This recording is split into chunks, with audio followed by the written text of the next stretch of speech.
Bonjour et bienvenue dans cette nouvelle vidéo. Alors aujourd'hui, j'avais envie d'apporter un éclaircissement sur un sujet qui n'est pas forcément simple à comprendre quand on cherche à interpréter un thème.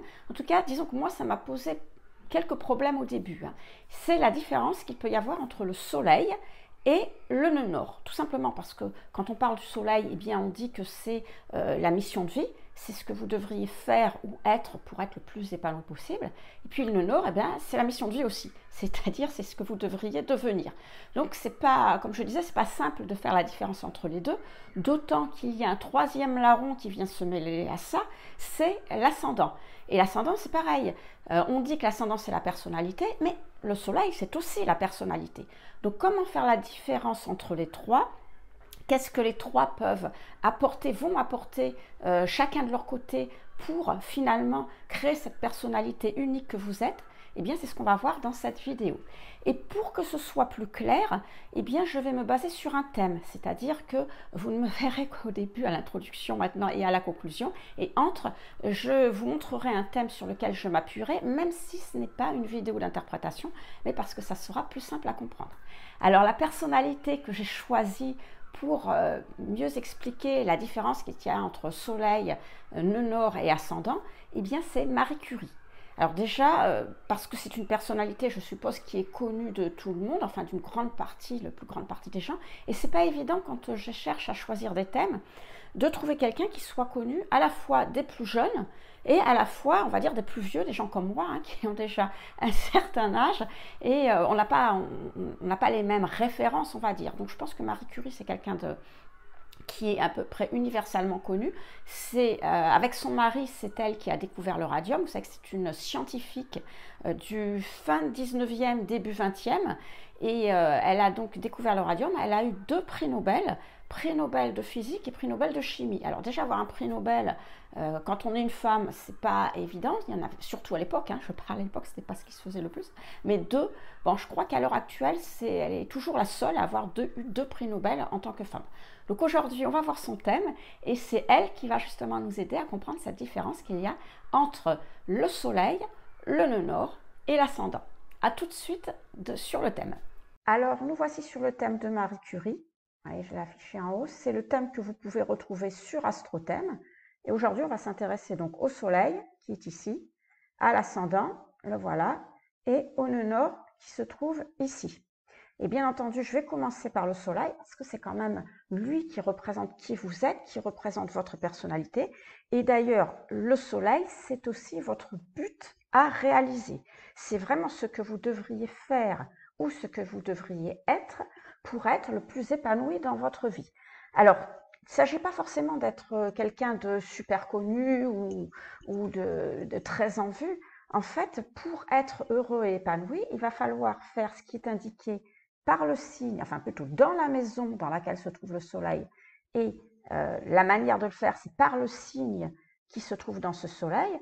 Et c'est la meilleure manière pour vous de vous sentir accompli dans votre vie, d'avoir cette impression que voilà, j'ai fait ce que j'avais à faire dans ma vie, j'ai réussi à faire ce qui était le plus important pour moi.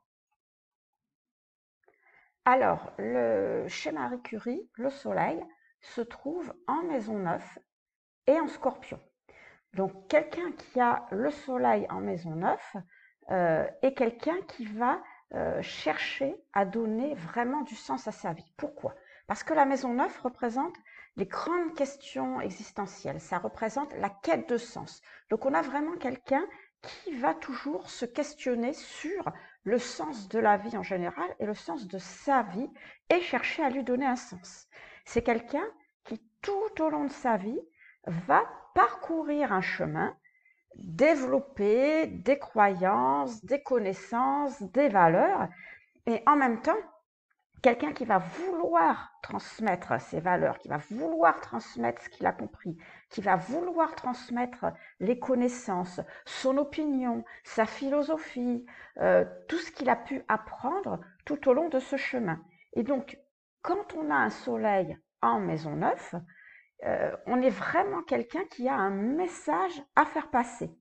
C'est pourquoi toute personne qui va avoir un soleil en maison 9 va indiquer quelqu'un qui va avoir un rayonnement lié à des connaissances ou à des études.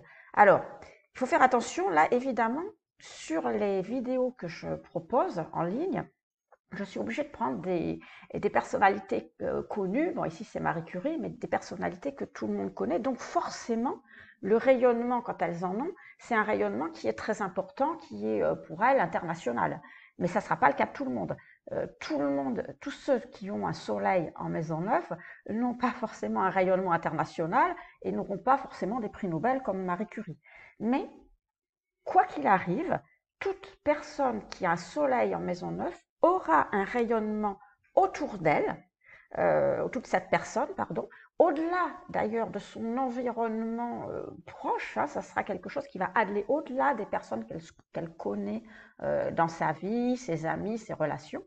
Et ça sera toujours lié à quelque chose qu'elle a appris, qu'elle a creusé, qu'elle a développé et qui donne du sens à sa propre vie. Donc, si je reviens à notre soleil ici, il est en maison 9 et il est en scorpion. Donc, le scorpion, le signe, va indiquer comment, finalement, on va apprendre, rayonner, faire des recherches sur le sens de la vie, etc. Donc, un soleil en scorpion, c'est quelqu'un qui a besoin de creuser les choses pour comprendre. C'est quelqu'un qui a besoin de creuser et d'aller au-delà des apparences. C'est quelqu'un qui, tout le temps, va privilégier la vérité au consensus.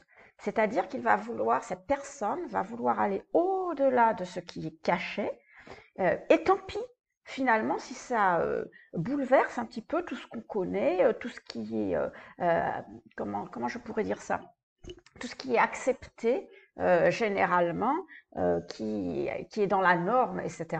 Parce que, en fait, c'est ce qui est vrai, ce que la personne considère comme vrai, évidemment, en l'état des connaissances de son époque, c'est ce qui est considéré comme vrai, qui prime sur le consensus, on va dire, social qu'il pourrait y avoir autour.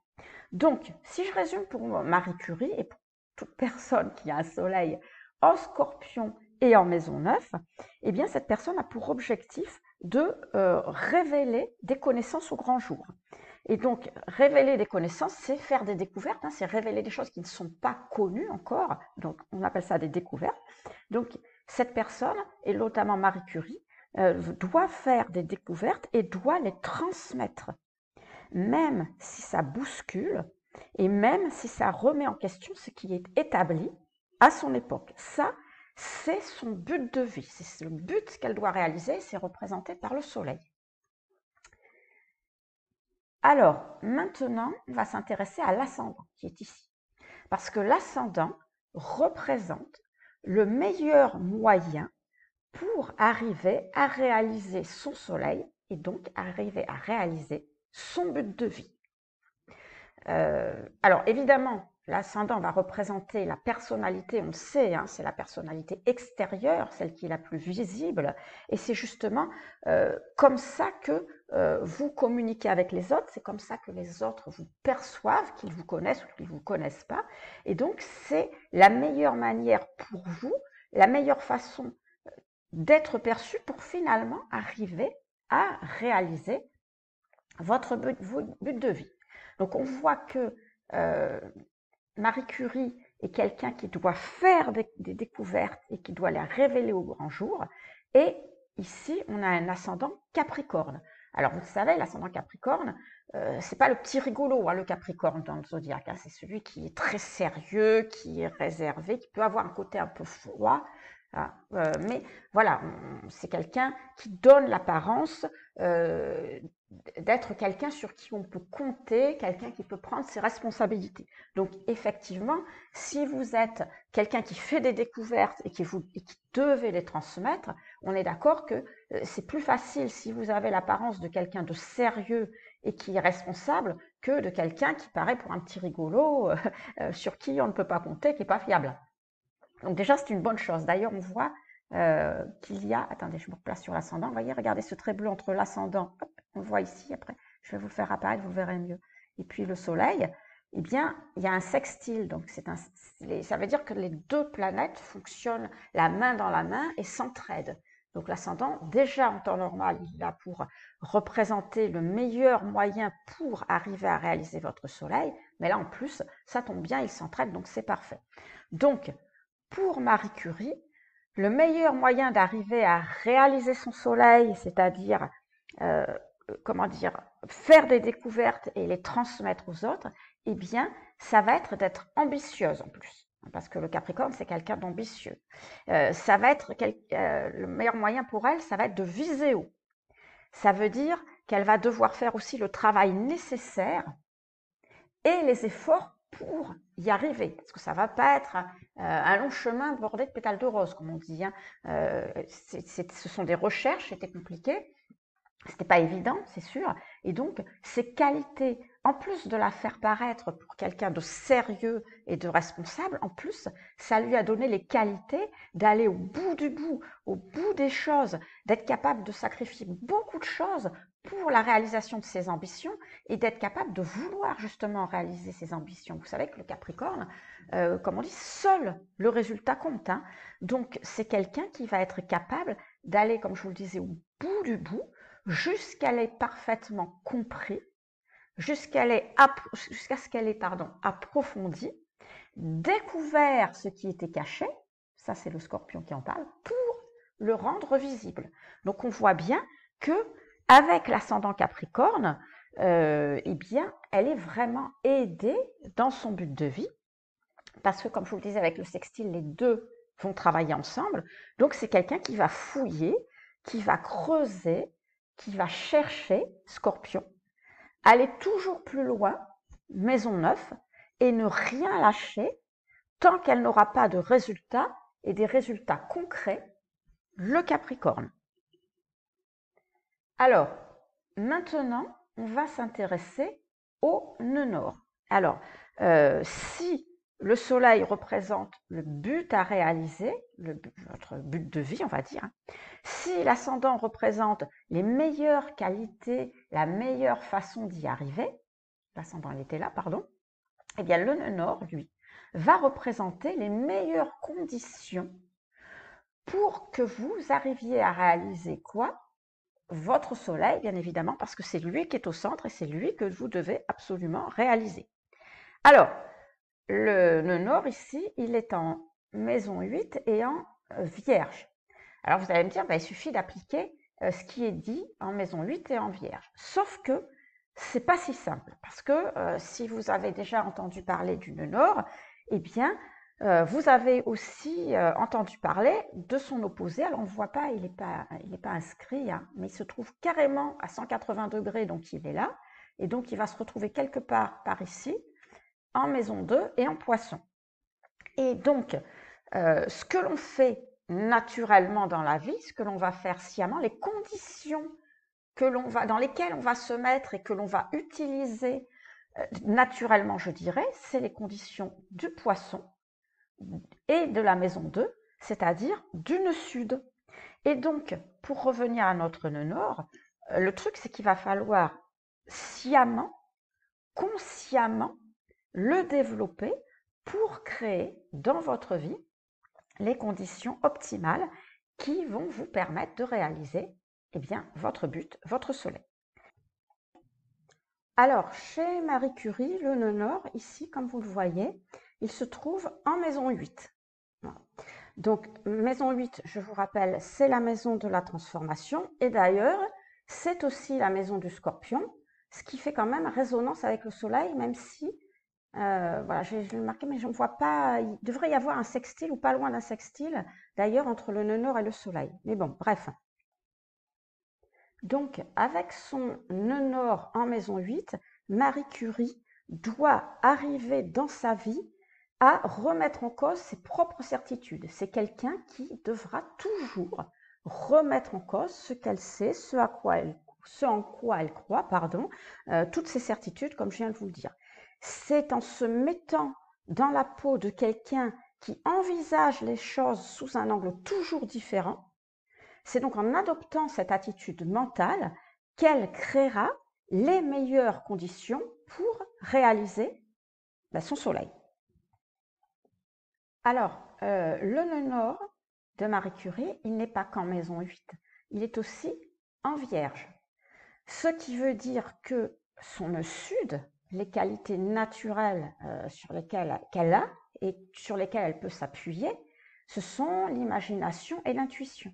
Marie Curie est quelqu'un qui a beaucoup d'intuition et ce qui lui permet justement, qui l'aide à envisager les choses sous un autre angle, hein, la Nord en maison 8. Mais si elle peut s'appuyer sur les qualités de son nœud sud, elle ne doit absolument pas rester dedans. C'est-à-dire que, par exemple, une mauvaise idée pour Marie Curie serait de ne s'appuyer que sur son intuition, parce que c'est plus simple, c'est plus facile pour elle. Alors, elle peut partir de ses intuitions, pardon, elle peut partir de ses intuitions, mais parce qu'il ne s'agit pas de les occulter complètement. N'oubliez pas que le nœud sud, on ne doit pas l'oublier, il fait quand même partie de votre vie, il fait partie de ce que vous êtes. Mais il ne faut pas rester dans son nœud sud, il faut aller vers le nœud nord. Donc elle peut partir de ses intuitions, s'appuyer dessus, mais à partir de là, il va falloir qu'elle en fasse quoi? Eh bien quelque chose de concret, parce que la Vierge représente tout ce qui est concret. Son nœud nord étant en Vierge, elle va donc devoir développer les qualités du nœud nord, donc les qualités d'analyse, le sens des réalités.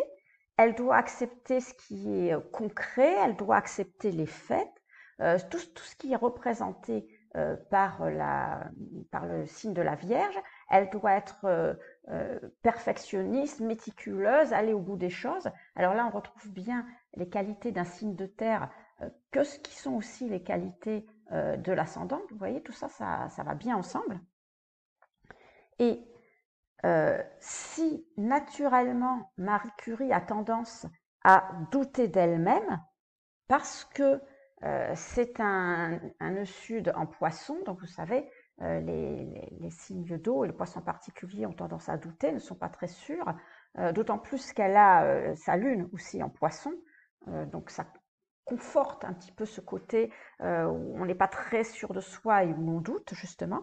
Eh bien, c'est par les qualités du nœud nord, c'est-à-dire le raisonnement, la logique, l'analyse, qu'elle prendra davantage confiance en elle, qu'elle sera capable de remettre en cause ses points de vue en fait, justement grâce à les qualités de la Vierge, les qualités de ce nœud nord. Les meilleures conditions donc pour Marie Curie pour réaliser son but et son soleil, c'est justement de travailler, d'analyser, de réfléchir, de concrétiser quelque part ses intuitions qui lui permettent de remettre en cause les connaissances, tout ce qui est dans la norme, tout ce qui est établi, et elle va le remettre en cause tout ça grâce aux découvertes qu'elle fera par son soleil en Scorpion et en maison 9. Et si elle y arrive, si elle arrive à faire coordonner ces trois éléments et pour réaliser son soleil, eh bien, les résultats peuvent aller au-delà de tout ce qu'elle peut souhaiter dans sa vie. Et d'ailleurs, c'est pas spécifique à Marie Curie. Alors là, je fais le thème de Marie Curie, mais c'est spécifique à tous ceux qui ont un soleil quelque part. S'ils suivent ce que dit leur soleil, le signe, la maison, si ils utilisent le meilleur moyen qui est leur ascendant et les meilleures conditions qui sont représentées par le nœud nord, leur nœud nord, eh bien, pour tout le monde, c'est pareil, les résultats peuvent aller au-delà de ce que les gens peuvent souhaiter dans leur vie. Ils peuvent vraiment accomplir, je dirais presque entre guillemets, la vie de leurs rêves. Voilà les amis ce qu'on pouvait dire sur la différence qu'il y a entre le soleil, l'ascendant et le nœud nord. Alors si cette vidéo vous a plu et que vous voulez recevoir d'autres informations astro différentes de celles dont je parle dans mes vidéos, eh bien vous pouvez vous abonner à ma newsletter en cliquant sur le premier lien dans la description. Vous recevrez un mail tous les 15 jours, gratuit bien sûr, et donc en attendant de vous y retrouver, je vous dis à très vite.